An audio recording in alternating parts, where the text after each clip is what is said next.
सत साहिब सतगुरुदेव की जय। बंदी छोड़ कबीर साहिब जी की जय। बंदी छोड़ गरीबदास जी महाराज जी की जय। स्वामी राम देवानंद जी गुरु महाराज जी की जय हो।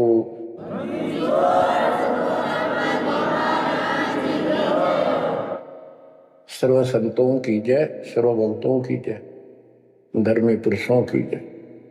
श्री काशी धाम की जय, श्री सुडानी धाम की जय, श्री क्रोथा धाम की जय, श्री बरवाड़ा धाम की जय। सत साहिब परम पिता परमात्मा कबीर जी की प्यारी आत्माओं, परमेश्वर की असीम रजा से, अपने पिता की असीम कृपा से आज इस घोर कलयुग के अंदर अपने को धर्म कर्म करने का प्रॉपर ज्ञान हुआ, विशेष ज्ञान विधिवत और सच्चा ज्ञान, सच्चा भगवान, सच्ची भक्ति, और आपको पूर्ण सतगुरु प्राप्त हुआ। बच्चों, इस गंदे लोक में आकर परमात्मा भुला दिया हमारे को, भूले नहीं। ये त्रिगुण नहीं माया, रविगुण धर्मा से निकल रहा गुण, सतगुण विष्णु जी से, तनगुण शंकर जी से हमारे ऊपर इतना जबरदस्त प्रभाव रखता है कि हम सब भूल जाते हैं और इनसे प्रेरित होकर के सारे उल्टे काम करें। ब्रह्मा जी के गुण से या ठाठ बाट की इच्छा होती है, राजपाट की इच्छा होती है और संतान उत्पत्ति बाई फोर्स कराई जाती है, जीव के वश का नहीं होता। और फिर ममता मोह एक ऐसा रोग लगा रखा है, ये सबता लग जाता है। किसी से 10 दिन ठीक से बात कर ले, उससे मोह हो जा। और अपने परिवार में जन्म लेने वाले बच्चों से तो होना ही होना, वहां को सीने से लगाते हैं उनको। रूह होता क्या है? ये काल का आहार तैयार करवाया जाता है। गीता अध्याय 7 श्लोक 12 में कहा है कि अर्जुन, रजगुण तमगुण सतगुण, रजगुण ब्रह्मा, सतगुण विष्णु, तमगुण शिव जी, इन तीनों गुणों के द्वारा जो कुछ भी हो रहा है उसका निमित्त मैं हूं। मैं इनमें नहीं, यानी मैं इनसे अलग हूं, ऊपर हूं। रजगुण ब्रह्मा से उत्पत्ति, सतगुण विष्णु से वो ममता एक दूसरे में जकड़ देना, सतीथी बोले इसको, टिके रहे यहां पर। और तमगुण शंकर से संहार, ये है यहाँ का प्रोसीजर। हमारी आंख कभी नहीं खुलती क्योंकि प्रेशर ज्यादा है, इतना दबाव है, जीव की अवस्था नहीं है। आपको इतना ज्ञान सुना दिया और सुना रहे हैं, इस ज्ञान से आपके अंतःकरण में ये फाइनल हो जाएगा एक दिन। क्योंकि बार बार कोई वस्तु सुनते हैं, उसका धीरे धीरे धीरे धीरे असर बनना शुरू होता है। हम बातें सुनते हैं, सत्संग सुनते हैं, विचार मालिक के सुनते हैं, वाणी सुनते हैं, तो एक बार तो कति वैराग आ जाता है कि सचमुच बहुत गलत जगह फंस गए या कुछ भी अपना लेंगे।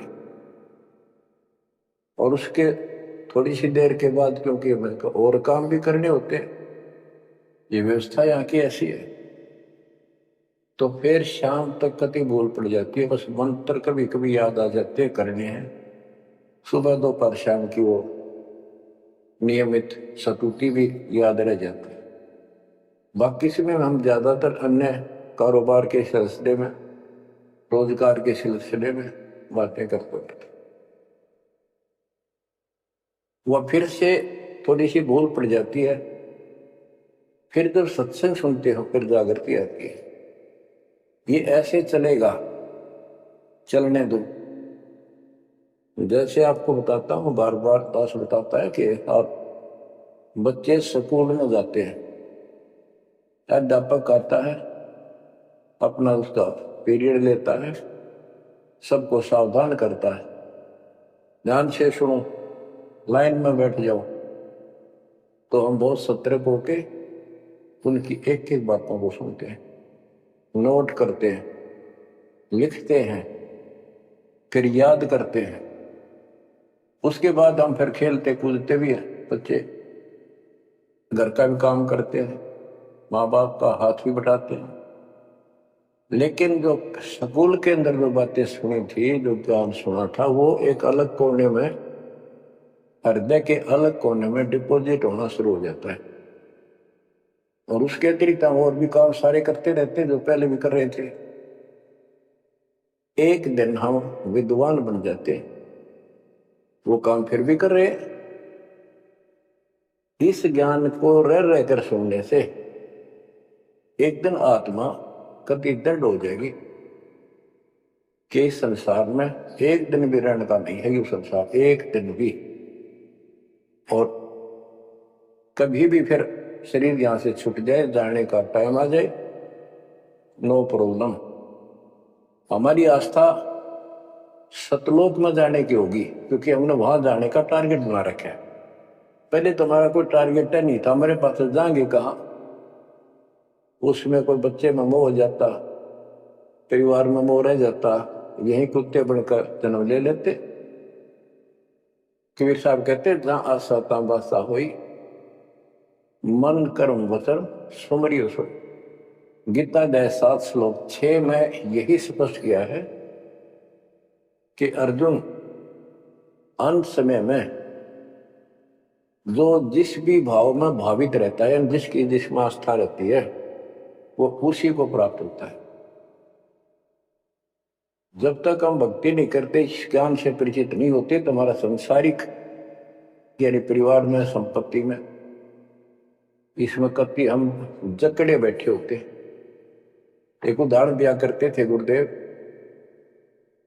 एक बूढ़े की मृत्यु होती, किसान था, पशु रक्षा करते थे। मृत्यु होने लगी, उसकी जुबान बंद होगी। आसपास परिवार के सदस्य आगे, वही पिताजी तो अंतिम टाइम आ गया, वो आगे। तो थोड़ी देर के बाद वो ऐसे संकेत करने लगा, ऐसे इशारा हाथ से। उन्होंने सोचा भाई पिताजी कुछ कहना चाहे है, हो सकता कोई धन दाब रखा और बताना भूल गया, वो अचानक मृत्यु होगी। एक डॉक्टर बुलाया, उसने पता था कि एक बार ये बुलवा देगा, 500 रुपये लेगा, ऐसा इंजेक्शन लगाता है। वो बुलाया गया, उसने इंजेक्शन ला दिया। पिताजी बता बता जल्दी क्या कहना चाहो थे। एक गाय का बछड़ा झाड़ू मुंह में दे रहा था, उन्हें खराब कर रहा था। ने बोला देख, यो बछड़ा झाड़ू चाबे, तुम कित मर गए, नाश करोगे मेरे जाए पाछे, ये नुकसान कर दिया। 2.5 आने की झाड़ू 500 रुपये पड़ गई हुए। जहां साता बासा हुई, वहीं पर कुत्ता गधा पशु बढ़कर वहीं जन्म लेगा। तो हमारी एक वृत्ति यहां से हटेगी इस ज्ञान से। अंतिम समय आप यहाँ कुछ याद नहीं आओगा, इस ज्ञान में सुनते रहे और भक्ति करते रहे, मर्यादित रहे। ज्ञान के साथ साथ यह भक्ति आपको सहारा देगी अंतिम समय में मन को उधर धकाने के लिए। वैसे नहीं धकता है, बहुत ताकतवर है, ब्रह्मा विष्णु महेश मन का आधार मान रहे। ये ज्ञान और इस भक्ति की शक्ति इस आत्मा को न धका देगी ऊपर। अंत समय में सेकंडों के अंदर सतलोक बैठे पाएंगे। इस पर लगे रहना, इस मार्ग से जैसे दास आपको बताता जाना है। अमर करूं सतलोक पठाऊं, तापे बंदी छोड़ करूं। कबीर साहब कहते हैं मैं अमर करूं सतलोक पठाऊं भेजूं, इसलिए बंदी छोड़ कर लाता। अब यहाँ ये क्यों हो रहा है, क्या हो रहा है, आपको सब पता है। पहले तो नहीं था, पर अब पता लग गया आपको, बिल्कुल सही पता लग गया। माता पिता के सामने बच्चे एक या दो तुरंत मर जाते हैं, चक्कर मारते रह जाते हैं, हाथ कुछ नहीं आना, और कई महीने वर्षों तक उसकी याद सताती रहती। हम इतने विवश हैं, हम इतने बंद में हैं, हम कुछ नहीं कर सकते, लाचार हैं। एक राष्ट्रपति किसी देश का या प्रधानमंत्री या अन्य कोई शख्स मानता अपने आप को, उसका इकलौता बेटा मर गया, प्रधानमंत्री टक्कर मारा वो टक्कर, और उससे पहले जब आकाश में वो थी उसकी टूटी, साथ में आकाश में रहा था, उसका दिमाग धरती पर पटक दिया। एक बताते हैं महाभारत में प्रकरण आता है, द्रोणाचार्य ये गुरु था कौरव पांडव का, और शिक्षा दिया करता मोह मत करो, मोह सबसे बड़ा खतरनाक है। द्रोणाचार्य का जब लड़का अश्वत्थामा मरा नहीं था उस समय तक, ये कह दिया गया कि अश्वत्थामा मर गया। वो झूठ बुलवाई गई थी श्री कृष्ण में प्रवेश काल द्वारा कि एक अश्वत्थामा नाम का हाथी था, उसको मार दिया गया। और युधिष्ठिर का बहुत विश्वास करते थे सब कि ये सत्यवादी है, कभी झूठ नहीं बोलता। तो काल ने यह चाल चाली कि द्रोणाचार्य पांडवों की सेना को मार डालेगा। बहुत जबरदस्त तीरंदाज है, बहुत गजब का सूरवीर निशानेबाज है, इसको कंडम किया जाए। तो उसको कंडम करने का तरीका अपना कि इसको यह झूठी खबर फैलाई जाए कि अश्वत्थामा का बेटा मर गया युद्ध में, फिर ये पागल हो जाएगा। ऊपर तक दुनिया गीत गाती है, जब लग गए अपने जब पता लग गए तो युधिष्ठिर से झूठ बुलवा दिया कि तूने कह दे कि अश्वत्थामा पीते, अश्वत्थामा मर गया, तेरी झूठ भी ना होगी, हाथी मर गया ना, ये हो जाएगा।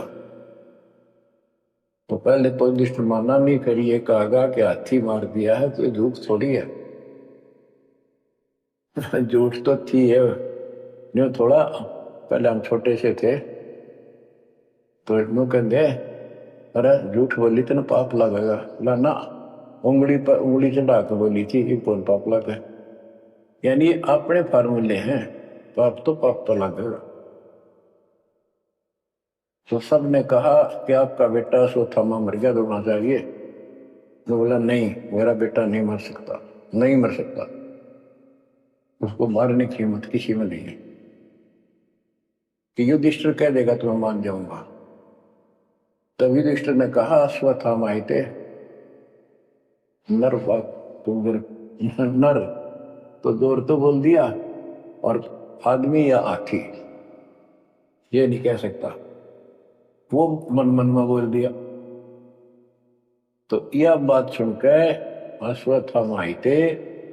अश्वत्थामा मारा गया। आगे कड़ा सुना था द्रोणाचार्य नरवा कुंगर कह गया, वो इतना पागल ने ढाल हो गया, टक्कर मारा कति कंडम हो गया, उसने हथियार भी नहीं उठा उसने। और पांडवों ने वो गढ़ जीत लिया उस साइड का जहां वो मोर्चा डटे खड़ा था। तो बच्चों ये मोह इतना जबरदस्त है, जीव के बस का नहीं है। पर बनता कुछ नहीं, बचाओ कुछ नहीं। तो इसका बचाओ अब है तो ज्ञान हो। ये ज्ञान जो दास बता रहा है, ये आपके हृदय में जच या कति, ये कुछ भी अपना नहीं है। 100 की 100 साची है, पर मन मानने तैयार नहीं, आत्मा को दबाए रखा है। ये सब काल आहार हमसे पैदा कराया जाता, जैसे कसाई बकरे पालता है। कसाई बकरे पालता है, उनके लिए सरागाह बनाता है, सुंदर तालाब बनाता है पानी पीने के लिए, उनके लिए छाया गर्मी सर्दी ओलों से बचने के लिए शेड डालता है। पहले झोंपड़ी डाला करती थी घास फूस के लकड़ी से, अब टीनों का शेड बनाते, पंखे लगा दिए गए। और ये समझो कि जैसे कसाई ने 3 पाली रखे हैं नौकर, एक बकरे मोल लाके वहां छोड़ता है, दूसरा उनकी पालन पोषण करता है, और तीसरा उनमें से निकाल के और अपने कटवा देता, बेच देते कसाई को सौंप देता है। ये प्रोसीजर है यहाँ पर। जैसे कसाई कभी कभी आता रहता है, बकरों को देखता है, संभालता है, तो उनके कमर पे हाथ मारता, शरीर पे, और वो उसको अपना एक बहुत हमदर्द मित्र मानते हैं, मालिक मानते हैं। देखो हमारे को कितनी सुविधा दे रखी है, पानी क्या, घास क्या, गर्मी सर्दी से बचने का। वो देखता तो हाथ मार के ऐसे है कि ये कितनी कीमत का हो गया, कितना मांस है इसमें। और वो समझते हैं ये प्यार करे हमारे से, कसाई लाड करता है, वो भी उसको प्रतिफल में जीभ से चाटते हैं, उसका हाथ प्यार करते हैं। और कई कई तो उसके ऊपर पैर फैला कर उसको प्यार देना चाहते, सीने से लगाना चाहते। बकरे ऐसा पशु भी प्यार देते हैं, उसको अपना मानते हैं। वो देख रहा है इसमें मांस कितना है, और नौकरों को बता देता इनको निकाल लो। उसका कोई रहम नहीं है, कितना लाड करो, कितने उसके गुणगा। उसने उद्देश्य यही है, मतलब यही था उनको पालने का। कबीर साहब कहते खाई खुराक का, पहन पोशाक का, यम का बकरा पलता है। या बढ़िया बढ़िया माल खा के और सुंदर सुंदर कपड़े, ड्रेस, कटबट फैंसी के कपड़े, ये पहनेंगे वो पहनेंगे। कहते खाई खुराक का, पहन पोशाक का, यम का बकरा पड़ता है। काल के बकरे पड़न लग रहे हो तुम। इन बातों को बच्चों अच्छी तरह हृदय में बैठा लो, एक कोने में। संसार में रहेंगे, रहना पड़ेगा, लेकिन परमात्मा की शरण में रहेंगे, मर्यादित रहेंगे। काल का कोई अटैक आप पर नहीं होगा, ना आपके परिवार पर होगा, ना किसी धन संपत्ति व्यवसाय पर होगा। ये सत्कर मान लेना। हम मर्यादा को हल्के में ले लेते हैं, और ये हमारे विनाश का कारण होता है। गलती हम करते हैं, कोई काल का ऐसा अटैक आने का समय हो गया, वो नुकसान हो गया, तो भक्ति और छोड़ देते हैं, हो गया सर्वनाश। भक्ति छोड़ दी, भगवान की शरण छोड़ दी, फिर और कहाँ ठिकाना रह गया। कटी पतंग हो गए। कटी पतंग का कोई अस्तित्व नहीं रहता, कुछ देर उड़ जरूर सकती है, अंत में पता नहीं कि करके बबूल के पेड़ में उलझ कर फड़फड़ कर कपाटती है। ऐसे फंसे रह जाओगे तुम इस काल के जाल में, कांटेदार झाड़ियों में, इस गंदे लोग। तो बच्चों मर्यादा को हल्के मना लो। जैसे हमने इतने सारे नियम बना दिए, भक्ति करनी है तो इनका पालन करना पड़ेगा, नहीं तो फिर गधे बनकर कुमार के नियम में चलना पड़ेगा। एक कदम भी अपनी मर्जी से नहीं जा सकते, बैल बनकर नाथ डल जाएगी, छच्चर बनकर बुग्गी में जोड़े जाओगे रेड़ी में, फिर चलेगी क्या आपकी मर्जी। असंग जन्म तन मृत्या हो गए, जीवित क्यों नाम रहे। दुआ दस दर मद मैल मत बोरे, बोर ना दे धरे। तो बच्चों जीवित मर लो, इन बातों को छाती में धर लो, हृदय में बैठा लो, कति मस्तिष्क में। ये संसार आपका नहीं है, ये परिवार आपका नहीं, ये संपत्ति या कार कोठी तेरी नहीं, गरीब काया तेरी है नहीं, ये माया कहां से वो। चरण कमल में ध्यान रख, इन दोनों को खो, इनको भूल जा। अपने गुरु जी के चरणों में ध्यान रख, उनके बताए दिशा निर्देश के आधार से अपना जीवन निर्वाह कर। बच्चों आंख खोल लो, बार बार ये बातें बताई जाती हैं। जब ऊख चुप हो जाएगी फिर तो रोना शेष रहेगा, नथिंग एल्स। इस मार्ग में अहंकार इंसान को मारता है। किस चीज में अहंकार करो, माया होगी तो अहंकार होगा, कोई पोस्ट पद ठीक सी होगी तो अहंकार होगा, शरीर स्वस्थ है, थोड़ी सी जान, अहंकार हो गया। एक परिवार में 5-4 लाठी ठानिया हो गए तो अहंकार हो गया, और अपने बॉडी की ताकत का अहंकार, और भी सैकड़ों कारण हैं जो इंसान के मन में दोष पैदा हो जाता है।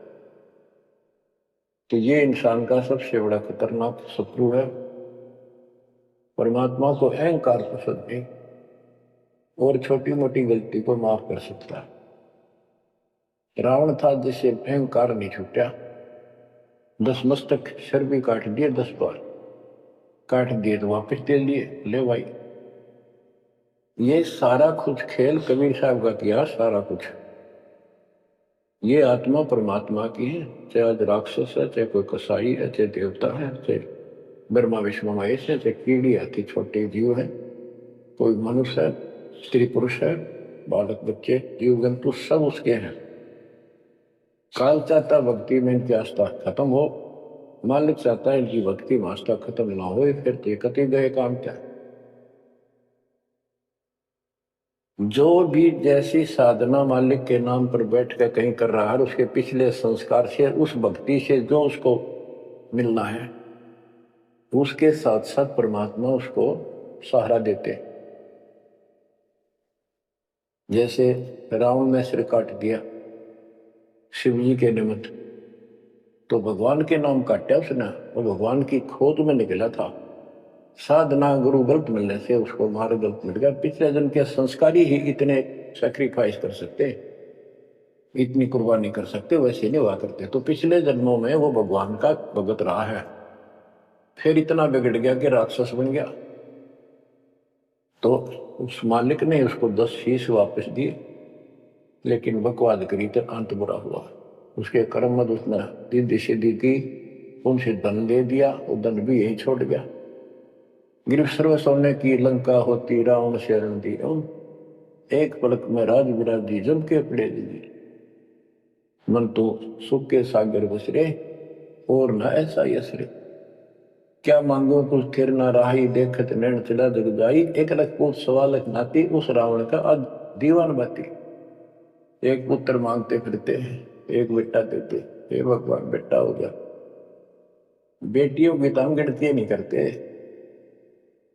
बेटा चाहिए बेटा। वो किस लिए उगलछबी पैदा कर रखी थी कि बेटा ना हो तो गति नहीं होगी माँ बाप की, क्योंकि अंत समय में जेठा बेटा, बड़ा पुत्र माँ बाप का अंतिम संस्कार करा, यानी उसने फूका, फिर उसकी अस्थि डाल का है, फिर उसकी क्रियाक्रम करावे, तो उसकी गति हो। और जिसका बेटा नहीं, उसकी गति नहीं हो सकती। उसको तो संतान वाला मना नहीं करते थे। अब तो ये चांदना होगा, रोशनी होगी, बेटा बेटी है, कितनी मूर्खता का काम था। लेकिन काल ने तो उल्टी पढ़ाई पढ़ानी, उल्टा रास्ते डालना, वो होना एक परंपरा बनाकर बैठ गए, वो एक लकीर गया फकीर बन गए। जैसे राजा दशरथ का सबसे बड़ा बेटा रामचंद्र था, उसको राज दे दिया, और फिर उसको वनवास देना पड़ गया मजबूरी में। रामचंद्र जी वनवास में चल पड़े। राजा दशरथ का इतना मोह था अपने बच्चों में, रामचंद्र में विशेष, और जो बिछुड़ा उसमें ज्यादा हुआ करे, तो नो चल पड़ा।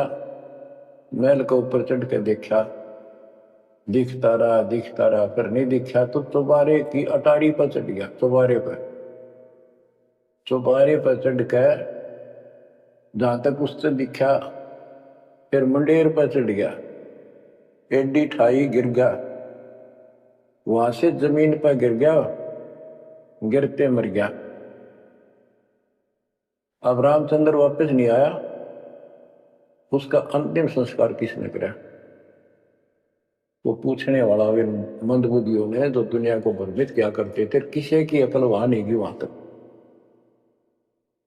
जेठा बेटा था ही नहीं, फिर उसके अंतिम संस्कार किसने करे? दूसरे ने करे होंगे। तो ये बात कहने की है, तो इसका मतलब उसकी गति हुई नहीं, बेटा होते हुए भी अंतिम संस्कार नहीं कर सका। तो इन बातों ने छोड़कर सतगुरु कबीर साहब द्वारा जो ज्ञान दिया है इस पे दृढ़ हो जाओ। देखो हमारी सारी बात उल्टी है। भक्ति मार्ग में बेटा है बेटी है, अच्छी बात है। परमात्मा के चरणों में लग गए दोनों तो अब तो बरी से हो गए, क्यों भगवान आप पर खड़ा हो गया। और बेटा भक्ति नहीं करता और बेटी करती है तो एक कोबड़ी का नहीं हो बेटा किसे काम का। कबीर साहब कहते हैं राम रटत कन्या बली साकर फलाना पूत, छेरी के गल गल थना जिसमें दूध न बूत। बकरी के गल में एक खाल डाल लटका रहा थन के साथ व्रत की खाल। कहते वो बेटा था गल का ऐसे वजन है सिर पर, बेमतलब का व्रत का दिखावा है। और बेटी अच्छी राम रटत कन्या बली साकट बला ना पूत।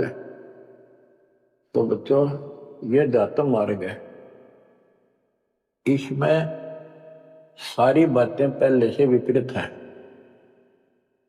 देखो बेटा ना होगा बेटी बेटी होगी तो यहां सृष्टि नहीं चलेगी, और बेटी बेटी होगी बेटा नहीं हुआ तो भी दिक्कत संसार की सृष्टि में आ सकती है। बाकी भगत का कोई फर्क नहीं पड़ेगा। इन बातों को जो दास कहता है इनको एक सामान्य बातें ना समझना, निष्कर्ष है इस जीवन का।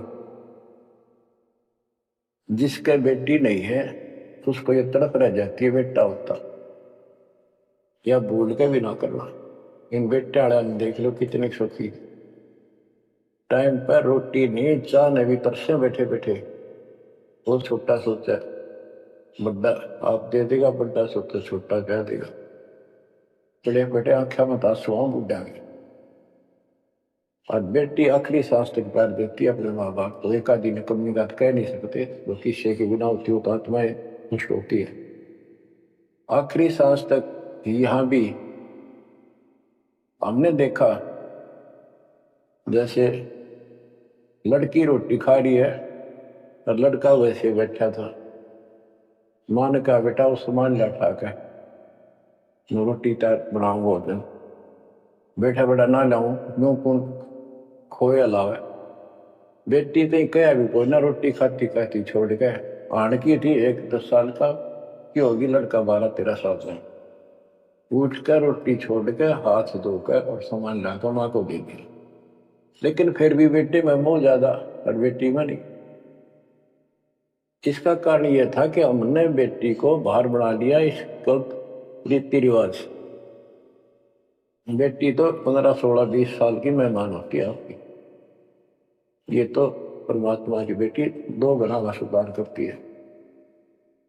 आगे जाके घर बसावे उस परिवार को भी सुधारे और माँ बाप के अंदर मोह न्यारा रहे।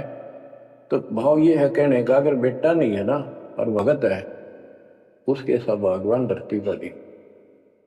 प्रथम तो वो है जिसका कति संतान नहीं, वो भगवान।